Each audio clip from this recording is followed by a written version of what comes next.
Hello बच्चों, तो हम इस वीडियो में सॉल्यूशन करेंगे क्लास 10 का हिंदी का मॉडल पेपर। ठीक है। और ये मॉडल पेपर काफ़ी भी आई है इसमें से, क्योंकि ये जो मॉडल पेपर क्यों बनाया जाता है ताकि बच्चे लोग समझे, क्वेश्चन को देखे किस टाइप से आएगा, कौन कौन चैप्टर से आएगा क्वेश्चन। ठीक है। और सिलेबस क्या रहने वाला है उसको, इसीलिए मॉडल पेपर जारी किया जाता है। और मॉडल पेपर से भी जरूर एक दो क्वेश्चन छप सकते हैं। लगभग इसमें बहुत ही सारे क्वेश्चन जुटते हैं, लेकिन वो स्पष्ट रूप से नहीं जुटेगा जस्ट का तस्ट, लेकिन कुछ बहुत तो जुटेगा थोड़ा मोड़ा, क्योंकि सभी चैप्टर से बनाया गया है। तो अगर जैसे कि ये जो क्वेश्चन आप देख रहे हैं, जैसे आप ये ध्यान से देखेंगे तो आपको जैसे कि क्वेश्चन हम लोग का दिया हुआ रहता है। क्वेश्चन देखिए, क्वेश्चन है जैसे कि फर्स्ट चैप्टर से है, तो फर्स्ट चैप्टर से उसमें से जरूर रहेगा क्वेश्चन। ठीक है। इसलिए आपको इस मॉडल पेपर को सॉल्यूशन करना जरूरी होता है, बहुत महत्वपूर्ण होता है। ठीक है। तो हम लोग इसमें देखते हैं सामान्य निर्देश क्या क्या दिया हुआ है उसको देखिए। तो परीक्षार्थी यथासंभव निर्देशानुसार अपने शब्दों पे उत्तर दें। सभी प्रश्न अनिवार्य है, मतलब आपको सभी प्रश्न, और कुल प्रश्नों की संख्या 52 रहेगा, जिसमें से 4 खंडों क ख ग में विभक्त है। खंड क में रहेगा प्रश्न 1 से 30 तक बहुविकल्पीय प्रश्न रहेगा, MCQ, और प्रत्येक प्रश्न के 4 विकल्प दिए जाएंगे, ऑप्शन दिए जाएंगे। और दूसरा में देखिए, और खंड ख में देखिए 31 से 38 तक रहेगा अति लघु उत्तरीय प्रश्न, जो कि 2 नंबर का रहेगा, जिसमें से 6 प्रश्नों का उत्तर देना अनिवार्य है, और ये 2 अंक का है। ठीक है, 2 अंक का रहेगा। और नेक्स्ट है खंड ग में देखिए 39 से 46 तक रहेगा, जिसमें 6 प्रश्नों का उत्तर देना अनिवार्य है, और ये 3 अंक का निर्धारित है। ठीक है।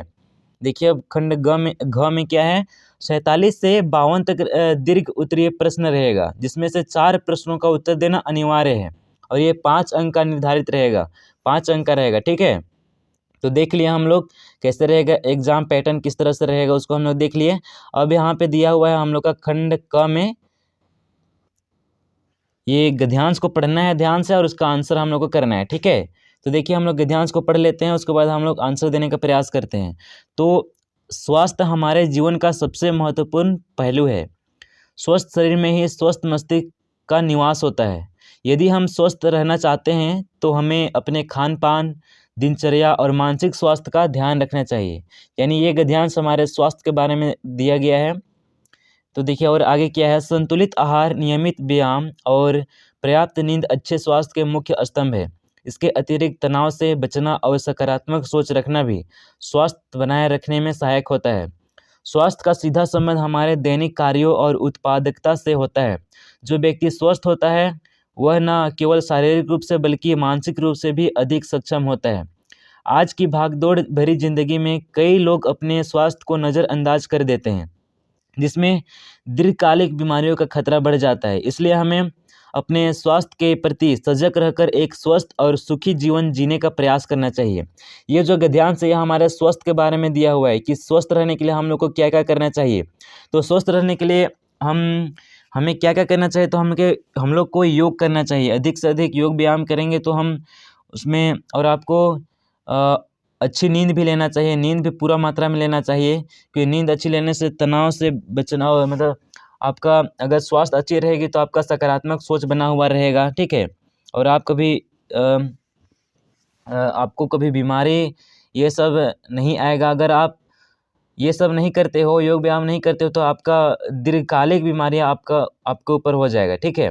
इसलिए आपको स्वस्थ रहना जरूरी है। तो देखिए इसका क्वेश्चन क्या क्या बनाया गया है। देखिए, स्वस्थ जीवन जीने के लिए गद्यांश में किन मुख्य स्तंभों का उल्लेख किया गया है। तो स्वस्थ जीवन जीने के लिए इस गद्यांश में संतुलित आहार, नियमित व्यायाम और पर्याप्त नींद, ये मुख्य स्तंभों का उल्लेख किया गया है। ठीक है। मतलब संतुलित आहार, खाना अच्छे से मिलेगा, खाना अच्छा से खाना चाहिए। नियमित व्यायाम यानी रोज दिन हम लोग को व्यायाम करना चाहिए, और नींद भी हम लोग को पर्याप्त लेना चाहिए। ठीक है। ना कि हम लोग 11 बजे तक जगे और सुबह 4 बजे उठ गए, ऐसा नहीं, आपको 8 घंटा सोना है। दूसरा नंबर सवाल है, स्वास्थ्य का सीधा संबंध किससे है। तो स्वास्थ्य का सीधा संबंध दैनिक कार्यों और उत्पादकता से है। ठीक है। ऑप्शन नंबर 20 का राइट आंसर हो जाएगा। नेक्स्ट नंबर सवाल देखिए, तनाव से बचने के लिए गद्यांश में क्या उपाय सुझाया गया है। तो तनाव से बचने के लिए सकारात्मक सोच रखना चाहिए। ठीक है। सकारात्मक सोच रखना चाहिए ये तनाव से बचने के लिए। ऑप्शन नंबर 20 का राइट आंसर हो जाएगा। नेक्स्ट देखिए, भागदौड़ भरी जिंदगी में स्वास्थ्य को नज़रअंदाज करने का क्या परिणाम हो सकता है? तो ये दीर्घकालिक बीमारियों का खतरा, मतलब लंबे समय तक बीमारियों का खतरा होने का ये भागदौड़ भरी जिंदगी में स्वास्थ्य को नज़रअंदाज करने का परिणाम हो सकता है। ठीक है, अब देखिए अगला है, पद्यांश को पढ़ना है ध्यान से और इसका आंसर देना है हम लोग को।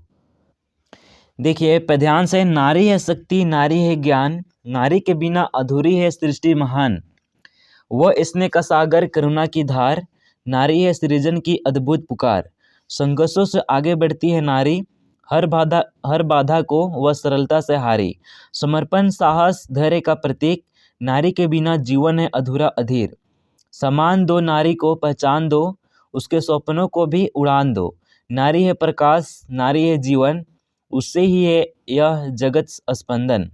तो ये पद्यांश था और इसका हम लोग को आंसर करना है। ठीक है, तो सबसे पहला नंबर सवाल है, पद्यांश के अनुसार नारी के बिना क्या अधूरी है? तो नारी के बिना सृष्टि अधूरी है। ठीक है, सृष्टि ऑप्शन नंबर 20 का राइट आंसर हो जाएगा। नेक्स्ट नंबर सवाल देखिए, नारी को किसका प्रतीक बताया गया है? तो नारी को समर्पण साहस और धैर्य के प्रतीक बताया गया है। ठीक है, 7 नंबर सवाल है, पद्यांश में नारी को किन गुणों से संबोधित किया गया है? तो ये स्नेह वरुणा और सृजन। ठीक है, ऑप्शन नंबर 20 का राइट आंसर हो जाएगा। नेक्स्ट नंबर सवाल देखिए, नारी के सपनों के लिए क्या आग्रह किया गया है? तो नारी के सपनों के लिए उन्हें उड़ान देने का आग्रह किया गया है। ठीक है, उन्हें उड़ान देने का, ये हो गया बी नंबर। देखिए अब खंड ख, व्याकरण, व्याकरण से दिया हुआ है हम लोग का क्वेश्चन, सकर्मक क्रिया का उदाहरण है, इसमें चुनना है सकर्मक क्रिया का उदाहरण कौन है? बच्चा रो रहा है, मैं खाना खा रहा हूँ, पक्षी उड़ रहा है, चंद्रमा चमक रहा है। तो इसमें सकर्मक क्रिया का उदाहरण इनमें से कौन हो जाएगा? तो इसका right answer option number B होगा, मैं खाना खा रहा हूँ, क्योंकि ये देखिए खाना इसमें कर्म आ रहा है। ठीक है, और यहाँ देखिए कर्म कहीं पे भी नहीं है, और पक्षी उड़ रहा है इसमें भी कर्म कहीं पे नहीं है, और डी में भी चंद्रमा उड़ रहा है चमक रहा है, इसमें भी कहीं पे भी कर्म नहीं है आया है। ठीक है, जिसमें आपका कर्म आ जाएगा वो आपका हो जाएगा सकर्मक क्रिया। ठीक है, ऑप्शन नंबर 20 का राइट आंसर। और जो जैसे कि ये सब है, ये सब क्या है? तो ये अकर्मक क्रिया। ठीक है, इसमें क्योंकि जिसमें कर्म नहीं आएगा वो हो जाएगा अकर्मक क्रिया, और जिसमें कर्म आएगा वो आपका हो जाएगा सकर्मक क्रिया। ठीक है, इसको आप ध्यान दीजिएगा। नेक्स्ट नंबर सवाल देखिए, 10 नंबर सवाल, सकर्मक क्रिया और अकर्मक क्रिया में मुख्य अंतर क्या है? तो जैसे कि अभी हम लोग इसमें कर्म आया, तो यानी कर्म की आवश्यकता होनी चाहिए। ठीक है, कर्म की आवश्यकता सकर्मक क्रिया और अकर्मक क्रिया, यानी ये कर्म ही है जो इसका मुख्य अंतर है। ठीक है, ऑप्शन नंबर सी इसका राइट आंसर हो जाएगा। नेक्स्ट नंबर सवाल देखिए, सकर्मक क्रिया में हमेशा क्या होता है? तो सकर्मक क्रिया में हमेशा एक कर्म होता है। ठीक है, एक कर्म, ऑप्शन नंबर 20 का राइट आंसर हो जाएगा, 11 का। नेक्स्ट नंबर सवाल है, 12 नंबर सवाल है हम लोग का। देखिए, निम्नलिखित में से किस वाक्य में क्रियापद का उपयोग हुआ है? तो क्रियापद का उपयोग इसमें से ये 4 ऑप्शन में से किस में हुआ है क्रियापद का उपयोग? तो ये बच्चा दौड़ रहा है, ऑप्शन नंबर ए इसका राइट आंसर हो जाए, क्योंकि ये क्रियापद का उपयोग इसमें हुआ है। हरे भरे पेड़ इसमें नहीं हुआ है, ये गलत हो जाएगा ये ऑप्शन। और सी नंबर में देखिए, बड़ी मिठाई, इसमें भी क्रियापद का उपयोग नहीं हुआ है। और देखिए डी नंबर में नदी के किनारे, इसमें भी क्रियापद का उपयोग नहीं हुआ है। ठीक है, ऑप्शन नंबर ए इसका राइट आंसर हो जाएगा, बच्चा दौड़ रहा है। नेक्स्ट नंबर सवाल है, पत्र शब्द का एक अर्थ नहीं है। तो हम लोग को इसमें ढूंढना है पत्र शब्द का एक अर्थ नहीं है। तो पत्र शब्द का अर्थ क्या क्या होता है? तो पत्रिका होता है, फिर पत्ता होता है, ये भी हो सकता है, और चिट्ठी ये भी, लेकिन ये पुस्तक, ये आपका पत्र शब्द का अर्थ नहीं है। ठीक है, ऑप्शन नंबर डी इसका राइट आंसर हो जाएगा, ऑप्शन नंबर डी इसका राइट आंसर। ठीक है, नेक्स्ट नंबर सवाल देखिए, मुख शब्द का एक अर्थ क्या हो सकता है? तो मुख शब्द का एक अर्थ हो सकता है चेहरा। ठीक है, चेहरा, ऑप्शन नंबर ए इसका राइट आंसर हो जाएगा। द्वार यानी इसको तो नहीं कहेंगे, कंठ इसको भी नहीं कहेंगे, ऑप्शन नंबर ये बी, ये डी और ये सी गलत हो जाएगा, ऑप्शन नंबर ए इसका राइट आंसर हो जाएगा। नेक्स्ट नंबर सवाल देखिए, अव्यय शब्द की परिभाषा क्या है?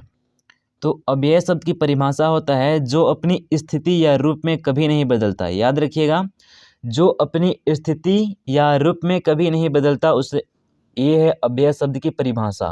नेक्स्ट नंबर सवाल है, वह जल्दी आया, वाक्य में जल्दी शब्द किस प्रकार का अव्यय है? तो ये क्रिया विशेषण अव्यय है। ठीक है, क्रिया विशेषण अव्यय है, ये वह जल्दी आया, ये मतलब ये जल्दी क्रिया विशेषण अव्यय है। नेक्स्ट नंबर सवाल है, राजमहल शब्द किस प्रकार का समास है? तो ये राजमहल शब्द तत्पुरुष समास है, ठीक है, तत्पुरुष समास, यानी राज का महल, राज का महल ये तत्पुरुष समास है, ठीक है। नेक्स्ट नंबर सवाल है, बहुब्रीहि समास में किस प्रकार के पद होते हैं? तो बहुब्रीहि समास में समास का अर्थ दोनों पदों से अलग होता है, ठीक है, समास का अर्थ दोनों पदों से अलग होता है बहुब्रीहि समास में। ऑप्शन नंबर डी इसका राइट आंसर, याद रखिएगा। नेक्स्ट नंबर सवाल है, तुम स्कूल जाओ और मैं घर पर रहूँगा, इस वाक्य का प्रकार क्या है? तो ये हो जाएगा संयुक्त वाक्य, ठीक है, संयुक्त वाक्य। अब हम लोग जानते हैं कि हम लोग जैसे कि वाक्य कितने प्रकार के होते हैं, तो वाक्य होते हैं, वाक्य कितने प्रकार के हैं? तो वाक्य 3 प्रकार के हैं, ठीक है, 3 प्रकार के। कौन कौन वाक्य हो जाएगा? तो पहला आपका हो जाएगा सरल वाक्य, फिर दूसरा हो जाएगा मिश्र वाक्य और तीसरा हो जाएगा संयुक्त वाक्य, ठीक है। 3 प्रकार का वाक्य होता है, ये आप जान चुके हैं। तो इसका राइट आंसर क्या हो जाएगा? यहाँ पे और आ गया, ठीक है, यहाँ पे और आ गया, इसका मतलब ये संयुक्त वाक्य है। जिस वाक्य में मतलब और आएगा, जिसका बीच में और लग जाएगा, तो वो आपका हो जाएगा संयुक्त वाक्य, ठीक है। और देखिए 20 नंबर सवाल में, मैंने उसे बुलाया क्योंकि वह देर से आया था, इस वाक्य में कौन सा वाक्य है? तो ये हो जाएगा आपका मिश्र वाक्य, ठीक है, मिश्र वाक्य। यहाँ पे आएगा क्योंकि, ताकि, वे, ये सब आ जाएगा, तो बीच में मतलब वाक्य के बीच में ये आ जाएगा क्योंकि, ताकि, वे, ये सब आ जाएगा, तो ये आपका हो जाएगा मिश्र वाक्य। अगर वाक्य के बीच में और रहेगा तो ये आपका हो जाएगा संयुक्त वाक्य, ठीक है। और सरल वाक्य तो आप जान जाएंगे, सरल वाक्य पूरा आसान टाइप से रहेगा, सरल सीधा रहेगा, ठीक है। अब देखिए हम लोग खंड ग को देखेंगे, पाठ्य पुस्तक से ये गद्यांश दिया हुआ है, इसको हम लोग को पढ़ना है और इसका आंसर हम लोग को करना है।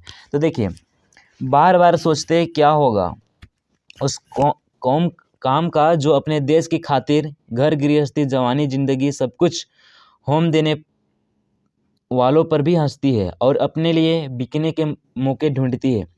दुखी हो गए 15 दिन बाद फिर उसी कस्बे से गुजरे। कस्बे में घुसने से पहले ही ख्याल आया कि कस्बे की हृदय स्थली में सुभाष की प्रतिमा अवश्य ही स्थापित होगी, लेकिन सुभाष की आंखों पर चश्मा नहीं होगा। तो ये हम लोग गद्यांश देखिए, इसका हम लोग आंसर करते हैं। तो गद्यांश में लेखक को किस बात का दुख हो रहा है?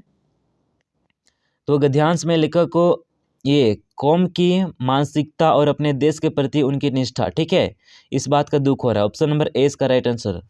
नेक्स्ट नंबर सवाल है हम लोग का, गद्यांश में लेखक का यह विचार सुभाष की आंखों पर चश्मा नहीं होगा का क्या अर्थ है? तो ये सुभाष चंद्र बोस की मूर्ति में कोई कमी थी, ये इसका राइट आंसर हो जाएगा, ठीक है।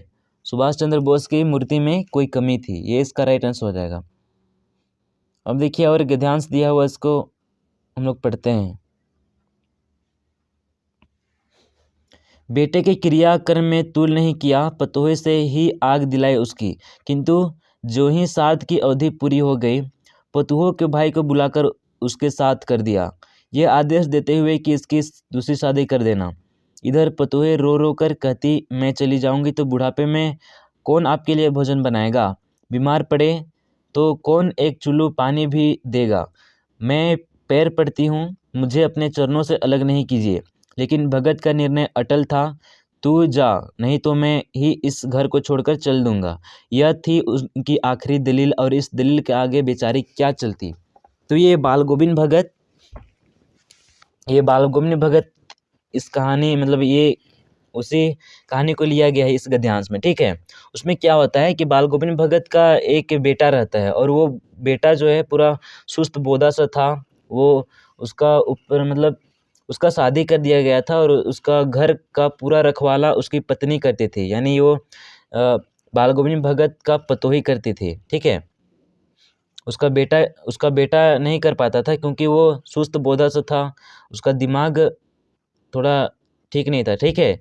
इसलिए सारा काम उसकी वाइफ करती थी, ठीक है। लेकिन किसी कारणवश उसका बेटा का मृत्यु हो जाता है, ठीक है। उसके बाद ये बाल गोविंद भगत कहते हैं कि तुम जाओ अब दूसरी शादी कर लेना, ठीक है, तुम जाओ अब दूसरी शादी कर लेना, ये कहती है। लेकिन वो नहीं जाना चाहती है उस घर को छोड़कर, क्योंकि वो अगर वो घर को छोड़ के चले जाएगी तो बाल गोविंद भगत का वो बूढ़ा हो चुका था, तो बाल गोविंद भगत कैसे अपना खाना वाना पकाएगा, और उसको चुल्लू भर पानी देने के लिए कौन देगा। तो ये सोचकर वो नहीं जाना चाहते थे, लेकिन बालगोविंद मगर जिद करते हैं, अगर तुम नहीं गए तो मैं इस घर को छोड़कर चला जाऊंगा। तो ये बात सुनकर वो उनकी पतोही थी वो चली जाती है। नेक्स्ट देखिए इसका 23 नंबर सवाल क्या है। भगत का निर्णय क्या था। तो भगत का निर्णय पतोह को घर में ही रखने का, या पतोह की दूसरी शादी कराने का, या पतोह को घर से बाहर निकालने का, या पतोह को छोड़ देने का। तो ऑप्शन नंबर 20 का राइट आंसर हो जाएगा। इसका भगत का निर्णय क्या था। तो भगत का निर्णय था पतोह की दूसरी शादी कराने का, ये निर्णय था। ठीक है, इसलिए भेजना चाहता था। पतोह ने क्या कहा था, जब भगत ने उसे घर छोड़ने के लिए कहा, तो मैं घर से नहीं जाऊंगी, मैं आपके लिए बुढ़ापे में भोजन बनाऊंगी, या मैं दूसरे शादी करूंगी, या मैं घर छोड़ने को तैयार हूँ। तो ऑप्शन नंबर 30 का राइट आंसर हो जाएगा, मैं आपके लिए बुढ़ापे में भोजन बनाऊंगी, ये कहा था। ठीक है, नेक्स्ट नंबर सवाल है और नेक्स्ट है पद्यांश। इस पद्यांश को पढ़ना है और इसका आंसर देना है। देखिए पद्यांश हम लोग पढ़ते हैं। भुजबल भूमि भूप बिनु किन्हीं, विपुल बार मही देवन दिन्हीं, सहसा बाहुभोज छेद निहारा, परसु बिलोकु महीप कुमारा, मातु पीते ही जनी सोचबस करसी, महेश किशोर गर्भन के अरवक दलन परसु मोर अति घोर। ये था गद्यांश, हम लोग इसको पढ़ते हैं। गर्भन के अबरक दलन में अरबक का क्या अर्थ है। तो इसका मतलब होता है बच्चा। ठीक है, 25 नंबर का right answer option number C हो जाएगा, बच्चा होता है। यानी मेरा डर से जो पेट के अंदर जो बच्चा पल रहा है वो भी डर जाता है और वो मर जाता है। ये परशुराम के द्वारा कहा गया है, वो किस तरह से डरवा रहे हैं उसको यहाँ दिया गया है। तो महीप कुमार किसे कहा गया है।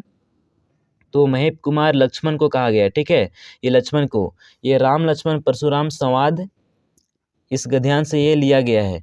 ये तीनों बातचीत करते हैं जिसमें लड़ाई हो जाता है, ये एक धनुष तोड़ देते हैं तो राम, उसके बाद ये परशुराम के और लक्ष्मण के द्वारा ये बोला बोली हो जाता है। ठीक है, और इसका लेखक कौन है। तो तुलसीदास है। ठीक है, नेक्स्ट नंबर सवाल है 27 नंबर सवाल। विपुल बार मही देवन की दिन्ही में महीदेव किसका संदर्भ है। तो ये महादेव शिव की है। ठीक है, Mahadev Shiv option number A इसका राइट आंसर हो जाएगा। नेक्स्ट नंबर सवाल है परशु विलोकी महीप कुमारा में परशु किसके लिए प्रयुक्त हुआ है। तो ये परशु एक युद्ध अस्त्र के लिए हुआ है। ठीक है, एक युद्ध अस्त्र के लिए हुआ है ये प्रयोग। गंतुक का क्या अर्थ है। तो गंतुक का अर्थ है पहाड़। ठीक है, पहाड़, गंतुक का अर्थ है पहाड़। ऑप्शन नंबर डी इसका राइट आंसर हो जाएगा। आगे है जितेन नार्गे की जीप में किसकी तस्वीर लगी हुई थी। तो जितेन नार्गे की जीप में दलाई लामा की तस्वीर लगी हुई थी। ऑप्शन नंबर 20 का राइट आंसर हो जाएगा। तो ये था हम लोग 30 ऑब्जेक्टिव क्वेश्चन को देखे जो आपके एग्जाम के लिए काफ़ी भी आई है, और इसी आधार पे आप पढ़िएगा। ठीक है, आगे अति लघु उत्तरीय प्रश्न दिया गया है, और 3 अंक का ये भी दिया गया है, और दीर्घ उत्तरीय प्रश्न ये भी दिया गया है। तो इसको मैं अगले वीडियो पे सॉल्यूशन करा दूंगा। अगर आपको वीडियो अच्छा लगा तो वीडियो को लाइक कीजिए और अपने सारे दोस्तों के पास शेयर कीजिए। ठीक है, फिर हम लोग मिलते हैं नेक्स्ट वीडियो पर।